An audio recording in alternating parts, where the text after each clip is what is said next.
नमस्कार दोस्तों, एक गुड न्यूज़ निकल कर आ रही है यहाँ पर कि मध्य प्रदेश में यहाँ पर अतिथि शिक्षक भर्तियाँ फिर से निकल कर आ गई है। फिर से पंजीयन होना शुरू हो गया है। देखिए, आज से ही पंजीयन स्टार्ट हो गया है। कैसे करोगे पंजीयन और किस तरीके से गेस्ट फैकल्टी बनोगे, सैलरी क्या होगी, योग्यता क्या होगी, आयु सीमा क्या होगी, इन सभी तथ्यों पे हम बात करेंगे। देखिए, अगर आप बात करें तो देखिए ये है एक ऑफिशियली पोर्टल। अगर आप देखेंगे तो ये है गेस्ट फैकल्टी का एक पोर्टल है जो ऑफिशियली है। अगर आप भी इस ऑफिशियल पोर्टल के माध्यम से अप्लाई करना चाहते हैं, ऑफिशियली जानकारी लेना चाहते हैं, तो इस वीडियो को आप पूरा देखिएगा। देखिए, यहाँ पर इसमें कैसे लॉगिन करना है ये तो हम बाद में बात करेंगे। पहले हम आपको बताएंगे कि ये पोर्टल आया क्या है। देखिए, अगर आप बात करेंगे तो 5/6/2024 का ये नोटिफिकेशन है जो आज ही वेबसाइट में डला हुआ है। और ये डला हुआ है, देखिए अगर आप बात करेंगे शैक्षणिक सत्र 2024-25 के लिए डला हुआ है। जो अतिथि शिक्षक है वो बताया जा रहा है कि भैया पोर्टल पे जाकर वो नया पंजीकरण कर सकते हैं। अब देखिए, पंजीकरण तो कर सकते हैं, यहाँ पर क्या क्या चीजें दी हुई है ये भी याद रखिएगा। आपको पहले आधार कार्ड केवाईसी करना है, इसके बाद अपना वेरिफिकेशन कराना है ऑनलाइन ही जो होगा। और उसके पश्चात क्या है भैया, अपने सारे डॉक्यूमेंटेशन जो भी आपका क्वालिफिकेशन है, जैसे बीएड होना अनिवार्य है, डीएड होना अनिवार्य है, आपके पास मास्टर डिग्री होना चाहिए, आपके पास यहाँ पे बैचलर डिग्री होना चाहिए पोस्ट के अकॉर्डिंग। ये सारे डिग्रीज अगर आपके पास है तो डेफिनेटली आप ये अपना ऑनलाइन पहले वेरिफिकेशन कराइए। वेरिफिकेशन कराने के बाद अपनी यूजर आईडी आपके पास आ जाती है मैसेज में, उसे ले लीजिए। और इसके पश्चात अगर आप देखेंगे तो आप अपना सारा डॉक्यूमेंटेशन उसमें फिलअप करिए। जो भी आपके पास अंक सूची हो, जो भी आपके पास डिग्री डिप्लोमा हो, वो सारा आप फिलअप करके एक प्रोफाइल तैयार कराएंगे। अब वो प्रोफाइल जो है वो आपके संकुल के पास जाएगी, आपके आसपास जो हाई स्कूल होगा उसके संकुल के पास जाएगी, उसे वो वेरीफाई करेगा। वेरीफाई करने के बाद आपका यहाँ पर जो रजिस्ट्रेशन है, जो पंजीकरण है, वो रेडी हो जाएगा। अब इसके पश्चात आप यहाँ पर गेस्ट फैकल्टी के लिए अप्लाई कर पाएंगे। तो देखिए, इसमें अगर आप अप्लाई करना चाहते हैं तो देखिए बहुत कुछ ऐसी बहुत बड़ी योग्यता की आवश्यकता नहीं होती है, पर एक बड़ी योग्यता की आवश्यकता होती है कि भैया आप मध्य प्रदेश के निवासी होना चाहिए। देखिए, गेस्ट फैकल्टी में वही व्यक्ति अप्लाई कर सकता है जो एमपी में रहता हो या जो मध्य प्रदेश में रहता हो। कहाँ रहता हो भैया? जो मध्य प्रदेश में रहता हो। तो इसके लिए सबसे पहली शर्त क्या है? आप एमपी के निवासी होना चाहिए। अब देखिए, दूसरी शर्त क्या है? आपके पास बीएड होना चाहिए। क्या होना चाहिए भैया? आपके पास बीएड होना चाहिए। ये ध्यान दीजिएगा, आपके पास बीएड होना चाहिए। अब बीएड के साथ जैसे कि मध्य प्रदेश में अगर आप देखेंगे तो 3 वर्ग चलते हैं, है ना। वर्ग 1 होता है यहाँ पे जो आपका पहली से 5वीं तक के लिए मान लीजिए। एक वर्ग 2 होता है जो 6ठी से 8वीं के लिए होता है। और एक होता है भैया वर्ग आपका 3 होता है जो आपका वर्ग 3 होता है जो भैया सॉरी, हाँ, एक मिनट, मैंने थोड़ा सा उल्टा बोल दिया। वर्ग 1 जो होता है ये हायर क्लासेस के लिए होता है, जैसे कि आप बोले 11 12, है ना, या 9 to 12 आप कह सकते हैं। वर्ग 2 आपको 6 to 8 के लिए हो जाता है। और वर्ग 3 हो जाता है आपको 1st to 5th के लिए। तो इस तरीके से 3 वर्ग यहाँ पर आपको देखने को मिलते हैं मध्य प्रदेश में। तो यहाँ पर अगर आप बात करेंगे तो इन वर्गों में भरने के लिए क्वालिफिकेशन भी अलग अलग होता है, क्योंकि देखिए इसके साथ आपके पास ना बीएड होना चाहिए और बीएड के साथ ना मास्टर डिग्री होना चाहिए। और अगर आपने पहले से कभी अतिथि शिक्षक में पढ़ाया हुआ है, उसका एक्सपीरियंस सर्टिफिकेट है तो और अच्छी बात है। या कभी आपने मध्य प्रदेश का टेट क्वालिफाई किया है तो भी बहुत अच्छी बात है, आपका और ज्यादा यहाँ पे चांसेस बढ़ जाते हैं, आपका स्कोर कार्ड और अच्छा निकल कर आएगा। अब देखिए, वर्ग 2 में भी कुछ इस तरह का क्वालिफिकेशन चाहिए। यहाँ भी आपके पास बीएड होना, बीएड के साथ क्या होना, आपके पास मास्टर डिग्री तो नहीं, पर यहाँ पे आपके पास बैचलर डिग्री होना। क्या होना? Bachelor degree. जैसे कि बीए, बीकॉम, बीएससी जो भी पोस्ट खाली है उसके अकॉर्डिंग, एमएससी, बीएससी वगैरह जो भी पोस्ट खाली है उसके अकॉर्डिंग आपके पास यहाँ क्वालिफिकेशन होना, मतलब कहना चाहिए यहाँ पे ग्रेजुएशन प्लस बीएड होना चाहिए। साथ साथ में अगर आपने ये एमपीटेट का टेट क्वालिफाई किया है तो अच्छी बात है। आपके पास कोई एक्सपीरियंस है अनुभव पढ़ाने का तो वो भी आप बता सकते हैं अतिथि शिक्षक में। वर्ग 3 में अगर आप अप्लाई करना चाहते हैं तो यहाँ पर आपके पास डीएड, डीपी ऐसा कोई डिप्लोमा है तो भी काम करेगा। साथ साथ में अगर आपने 12th किया है, ग्रेजुएशन किया है तो बहुत अच्छी बात है। अगर आपने अतिथि शिक्षक में पढ़ाया है तो और अच्छी बात है।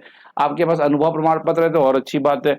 और आपने टेट क्वालिफाई किया है वर्ग 3 का तो भी और अच्छी बात है। तो देखिए, ये जो वर्ग है ये तो क्वालिफिकेशन बता रहा हूँ मैं आपको।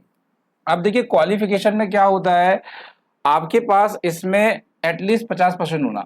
अगर ये फॉर्म को भरना चाहते हैं तो सभी के पास 50% होना, चाहे आप ये एमए वाले हो या ये कहना चाहिए मास्टर डिग्री वाले हो, बैचलर डिग्री वाले हो या 12th वाले हो, आपके पास 50% होना अनिवार्य है।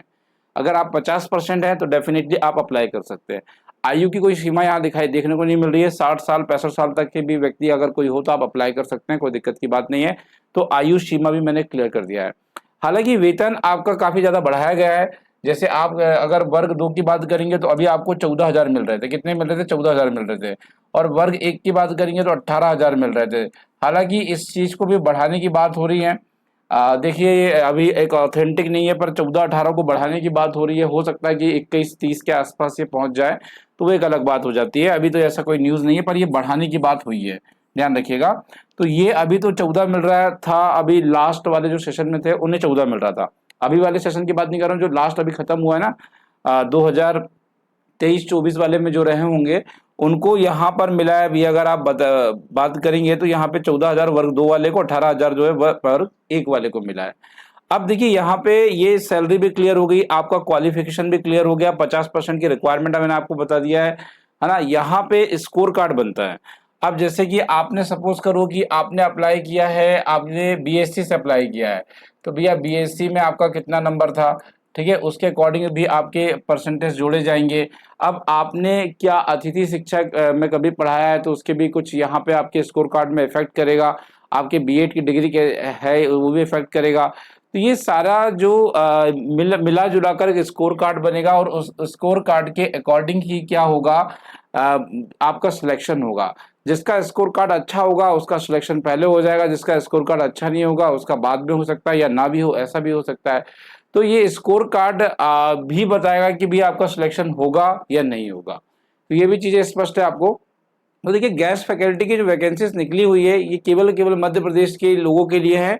और मध्य प्रदेश के लोग इसे फॉर्म को फिलअप करना चाहते हैं तो देखिए उन्हें क्या करना है। मध्य प्रदेश के लोग अगर फॉर्म को फिलअप करना चाहते हैं तो देखिए यहाँ पे एक लिखना है GFMS, सुनिएगा GFMS। जैसे आप GMS पोर्टल लिखोगे अतिथि शिक्षक का पोर्टल खुल जाएगा, इसमें आपको क्लिक करना है, आप यहाँ पे आ जाएंगे। यहाँ आने के बाद आपको ये दिख रहा है नया पंजीयन। मैं जूम कर देता हूँ, अगर वेबसाइट में अवेलेबल हो जूम तो। चलिए जूम मेरे हिसाब से अवेलेबल नहीं है, ठीक है। नया पंजीयन यहाँ पे दिखेगा। नया पंजीयन में जाना है, अपना आधार कार्ड डालना है, मोबाइल नंबर डालना है, उसे लॉगिन करना है। लॉगिन करने के पश्चात एक बड़ी ही सिंपल सी एक प्रोसेस होती है जहाँ पे आपसे पूछा जाएगा कि अपना नाम, अपनी डेट ऑफ बर्थ, अपना क्वालिफिकेशन क्या किया है, आपने बीए किया है, एमए किया है, एमएससी किया है, जो भी किया आपने। यहाँ देखिए ये अतिथि शिक्षक का पोर्टल रहता है, सबसे पहले ओपन होता है। यहाँ पे आपको मोबाइल नंबर डालना है, फिर से मोबाइल नंबर डालना है, यहाँ आपका कैप्चा कोड डालना है और आपको लॉगिन कर देना है। लॉगिन करने के बाद ऐसा मैसेज आता है कि सक्सेस हो गया है ये। इसके बाद देखिए क्या करना होता है आपको। अतिथि शिक्षक में आप मोबाइल नंबर को सत्यापित कर सकते हैं, अगर करना चाहें तो डेफिनेटली यहाँ पे मोबाइल नंबर डालेंगे, ओटीपी आएगा, आप सत्यापित कर लीजिएगा। इसके बाद अगर आप देखेंगे जैसे सक्सेस, इस तरह से सक्सेस लिख कर आएगा। इसके बाद आपको क्या करना है, यहाँ पे एप्लीकेशन मैनेजमेंट सिस्टम में भी आप जा सकते हैं, एप्लीकेशन मैनेज कर सकते हैं, या आप यहाँ पे अपने 12 अंकों का आधार कार्ड डाल के भी आप ई-केवाईसी करेंगे। उसके बाद क्या होगा, आपको अपना आधार कार्ड फिल करना है, ओटीपी आएगा और आपकी केवाईसी कंप्लीट। अब केवाईसी भी हो गई। चलिए देखिए ये लिखा हुआ है कि आधार केवाईसी आपकी कंप्लीट हो गई है। आगे चलते आइए। अब आधार केवाईसी के बाद ऐसा फॉर्म खुल जाता है जहाँ पे आपको आपकी कैटेगरीज, ईमेल, मोबाइल नंबर, ये सारी जानकारी देना है, माता पिता का नाम, और आधार कार्ड के अकॉर्डिंग अगर ये रहती तो कुछ जानकारी ऑटोमेटिक ये ले लेता है। जो आधार कार्ड में एड्रेस है, जो फादर का नाम है, डेट ऑफ बर्थ है, ये ऑटोमेटिकली ले लेगा। ये भी बता दूं मैं आपको। तो ये चीज़ें हो गई। इसके बाद अगर हम देखेंगे तो यहाँ पर इसके बाद आपके पास क्या होगा, आपके मोबाइल में एक यूज़र आईडी और पासवर्ड पहुंचाया जाएगा। यूज़र आईडी आपका मोबाइल नंबर होगा, पासवर्ड वो लोग सेंड करते हैं मोबाइल में, वहां से आप लोग देख सकते हैं। अब देखिए इसके बाद क्या होगा, आपको ना यहाँ पर गेस्ट फैकल्टी मैनेजमेंट सिस्टम में क्या करना है, यहाँ पर आपको अपनी क्वालिफिकेशन बताना है। यहाँ पे एजुकेशन क्वालिफिकेशन डिटेल जो भी होगी वो फिलअप करना है आपको। तो जहाँ से भी आपने किया है 10वीं 12वीं, उसके बाद अगर आप बीएससी किया है, एमएससी किया है, बीएड किया है, है ना, एक एक करके ये सारी क्वालिफिकेशन आपको फिलअप कर देना है। और इसमें अगर आपने कभी एमपीटेट क्वालिफाई किया था तो वो भी आपको यहाँ पर फिलअप कर देना है। ध्यान दीजिएगा, सारा जो भी डिप्लोमा डिग्री आपके पास है वो सारी फिलअप करना है। अब इसके बाद फिलअप करने के बाद क्या है, ये जब आप फॉर्म फिलअप कर देंगे तो सारा जो आपने इसमें डिग्री फिल की है उसकी फोटो कॉपी निकाल लीजिएगा, और फोटो कॉपी लेकर आपको जाना है, कहाँ जाना है, आपको दो दो फोटो कॉपी कर लेना है किसी अपने आसपास के स्कूल जाकर। वहाँ पे जो भी संकुल में प्रधान होते हैं उसको, उससे आपको वेरीफाई कराना है। वो वेरीफाई करके देंगे, वेरीफाई करने के बाद आपका पंजीयन क्या हो गया, रेडी हो गया। आपका पंजीयन क्या हो गया भैया, रेडी हो गया है, ये ध्यान रखिएगा। तो ये एक तरीका है यहाँ पे पंजीयन करने का, ध्यान दीजिएगा। और अगर आपको कोई दिक्कत है कमेंट बॉक्स में एक दूसरे की सहायता कर सकते हैं, या आप यहाँ पर मुझसे भी पूछ सकते हैं। तो देखिए ये था पूरा गेस्ट फैकल्टी का, जो भी बनना चाहें डेफिनेटली अप्लाई करें आप लोग। ज़्यादा से ज़्यादा संख्या में अप्लाई करने की गवर्नमेंट ने गोहर लगाई हुई है कि भैया ज़्यादा से ज़्यादा संख्या में आप अप्लाई करें। अप्लाई करने का बहुत सीधा साधा सिस्टम है, आप घर में भी कर सकते हैं। अगर थोड़ा बहुत ज्ञान आपके पास से नहीं है तो आप इंटरनेट कैफ़े चले जाइए। मैंने एक सीधी सी वेबसाइट आपको बताया, कुछ नहीं करना है वेबसाइट टाइप करने के लिए, एक छोटा सा काम करना है, GFMS, ये केवल लिखना है और आपके सामने अतिथि शिक्षक का पोर्टल आ जाता है। घर बैठे सारा काम करिए, अपने आसपास के स्कूल में जाकर आप लोग वेरिफिकेशन करवाइए। वेरिफिकेशन के पश्चात आप लोग तैयार हो जाइए। उसके बाद आपको अतिथि शिक्षक की जब पोस्ट आती है अभी, उसमें चॉइस फिलिंग कर देना कि कहाँ पे कौन सा आपको लेना है, या किस स्कूल में लेना है, वगैरह वगैरह, किस में किस सब्जेक्ट की पोस्ट है। वो अगर आपका स्कोर कार्ड अच्छा रहा तो आपको कॉलेज अलॉट हो जाएगा। 1 साल तक आप पढ़ाइए कॉन्ट्रैक्ट बेस में, 1 साल का ये रहता है। अगर इस बीच में कोई यहाँ पे वैकेंसीज आती है और कोई यहाँ पे परमानेंट टीचर आता है तो फिर वहाँ से आपको हटना भी पड़ता है, ये भी ध्यान दीजिएगा। तो ये पूरी जानकारी थी। अगर अभी भी कोई जानकारी का अभाव आपके लगा हो आपको कि कोई जानकारी मैंने नहीं दे पाया, तो बिल्कुल आप हमें बताइएगा। जुड़ने के लिए बहुत धन्यवाद। Thank you so much.